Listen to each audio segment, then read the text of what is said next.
Bom dia, pessoal. Aqui quem está falando é a professora Lídia Lima. Já me apresentei para alguns, mas irei me apresentar novamente. Eu sou formada em licenciatura em Química pelo IFRN, Campus Apodi, e tenho especialização em Educação Ambiental.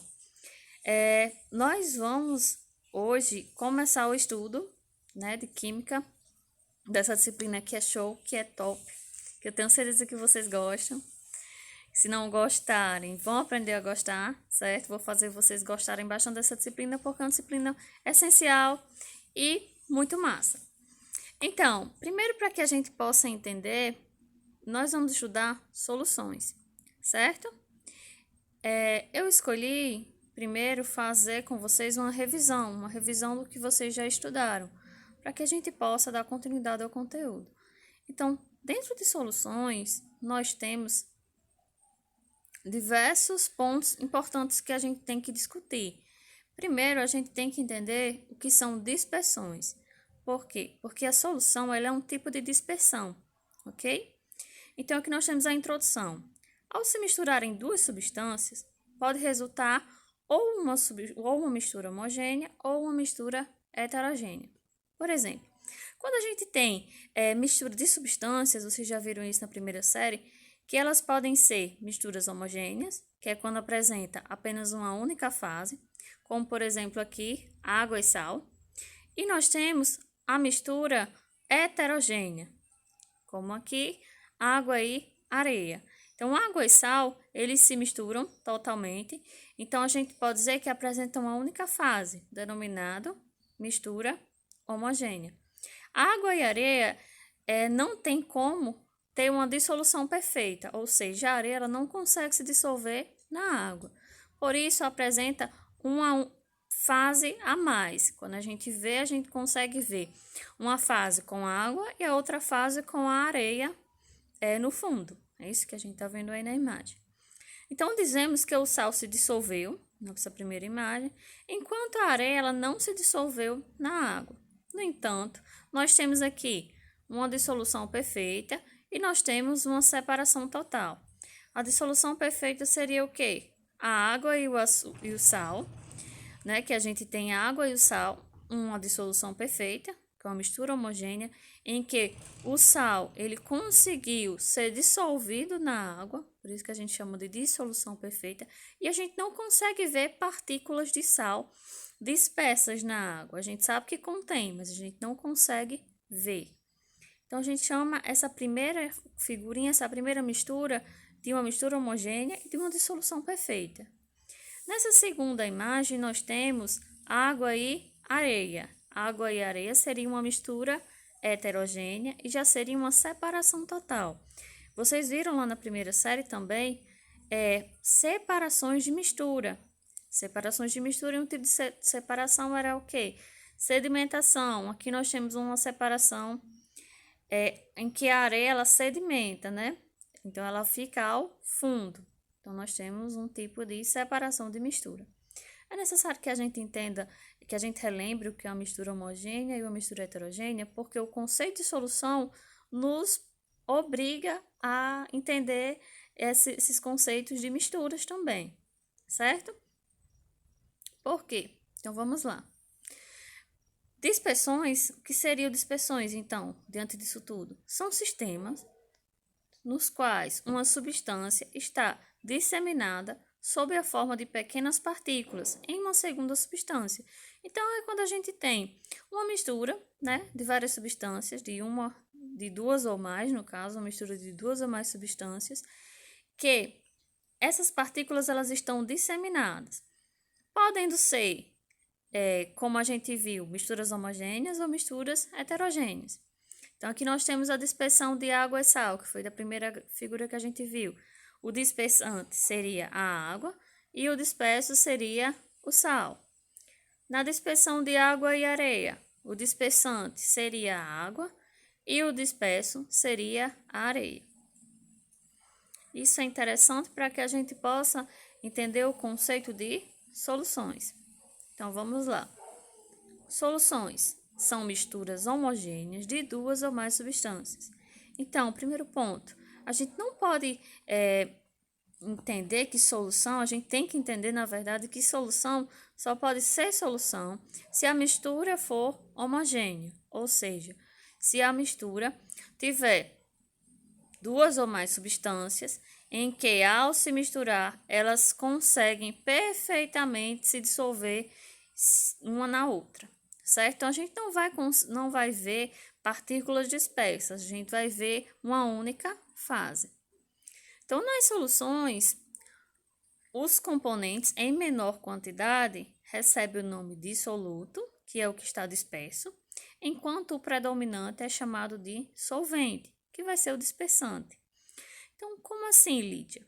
Vamos aqui, nós temos aqui esse primeiro exemplo de água e açúcar. Então, se a gente coloca, digamos que a gente colocou 1 litro de água e 2 colheres de açúcar. Então, a gente consegue misturar o açúcar com a água e consegue dissolver totalmente esse açúcar. O que foi que aconteceu? A gente fez uma solução de água com açúcar, que é o exemplo que a gente tem aí. E qual seria o soluto e o solvente? Eu disse a vocês que a gente colocou 1 litro de água e 2 colheres de açúcar. Quem está em maior quantidade é a água. Então, a água é o solvente. Por quê? Porque a água é predominante, certo? É predominante na mistura. Enquanto o açúcar, ele vai ser o quê? O nosso soluto. Então, por quê? Porque o açúcar está em menor quantidade. Então, aqui nós temos uma solução, uma mistura homogênea, em que nós temos o soluto, que é o açúcar, e nós temos a água, que é o solvente. Ok? Então, digamos que eu tenho outro exemplo. Eu tenho uma mistura em que eu misture 1 litro de água com 500 ml de álcool. Então, aqui eu tenho uma mistura homogênea, né? Que a gente só apresenta uma fase. Então, é uma solução. Quem seria o solvente e quem seria o soluto? A água seria o solvente, porque ela está em maior quantidade. Então, o que está em maior quantidade em uma solução é denominado solvente. E, no caso, o álcool seria o soluto, porque está em menor quantidade. Então, aqui, devido à água dissolver muitas substâncias, se costuma chamá-la de solvente universal. Então, em vários exemplos de livros, em várias biografias, a gente vai ver que a água ela é conhecida como solvente universal. Não é que a água sempre vai ser solvente. Não, vai ter em algumas situações que ela pode ser sim, soluto, que a gente vai ver mais na frente.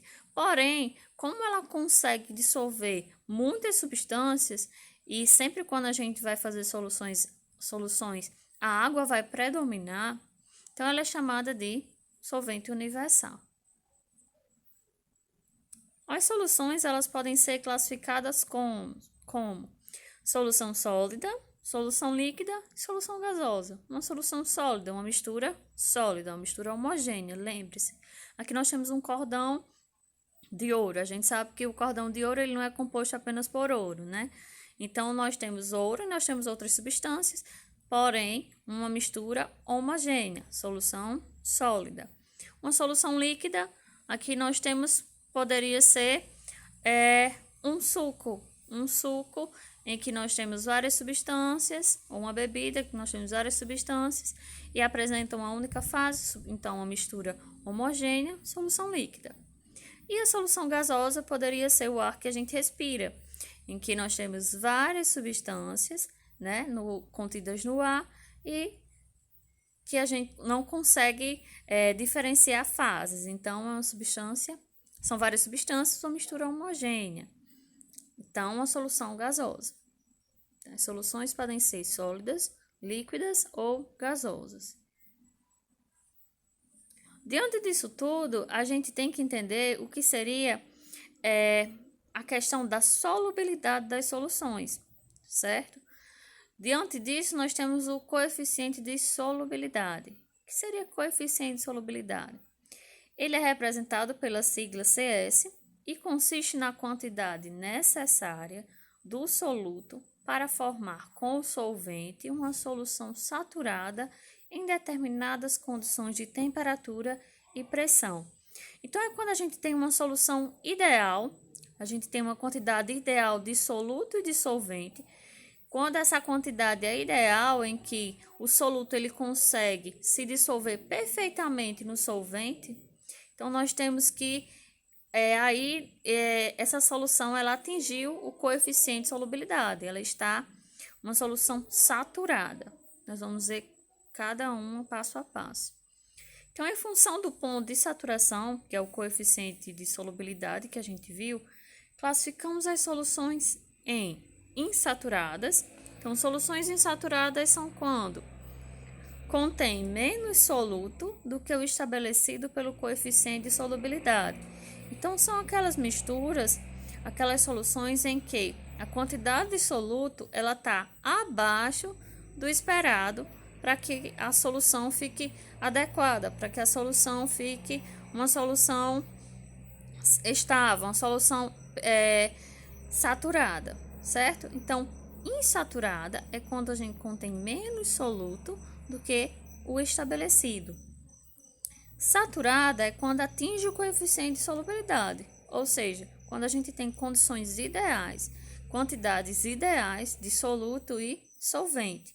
Então, o soluto ele fica totalmente dissolvido no solvente, certo? É uma mistura perfeita em que essa solução ela está atingindo o que o coeficiente de solubilidade nos ensina.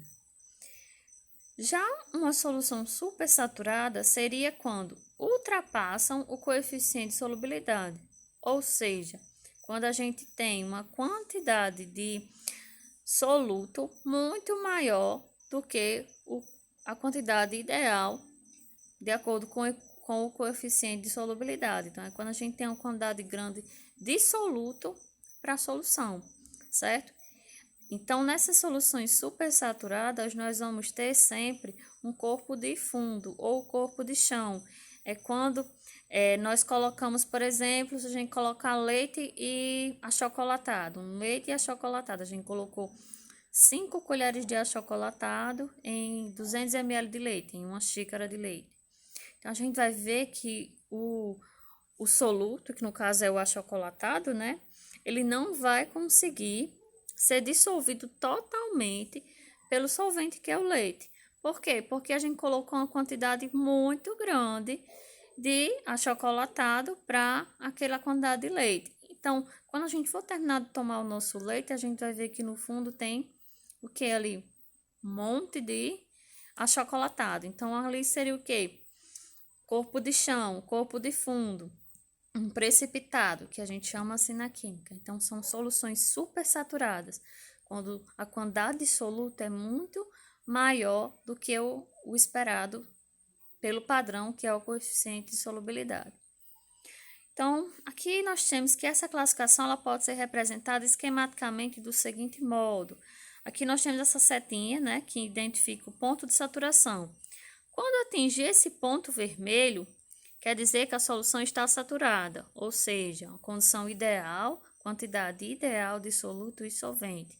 Tudo antes desse pontinho seriam soluções não saturadas, que são soluções insaturadas, em que o soluto é bem inferior ao esperado. E tudo à frente desse pontinho seriam as soluções supersaturadas, certo? Então, por quê? Porque o soluto está muito mais elevado do que o esperado. Então, o aumento da massa aqui de soluto em quantidade fixa de solvente é o que nos vai informar se a solução é saturada, supersaturada ou insaturada. Então, é isso. A nossa aula de hoje foi para a gente revisar esses pontos, certo? Eu vou estar colocando uma tarefa para vocês já já devem ter visto daí no sistema. Então, eu vou estar colocando uma tarefa para vocês sobre esse conteúdo e mais para frente a gente vai finalizando com novos conceitos e a parte de cálculos, certo? Então, prestem atenção, qualquer dúvida, voltem o vídeo, assistam novamente, que a gente sabe que essas plataformas online é bom isso, né? Porque a gente consegue assistir várias vezes quando for necessário. Então é isso, pessoal. Até a nossa próxima aula. Tenham todos um bom dia.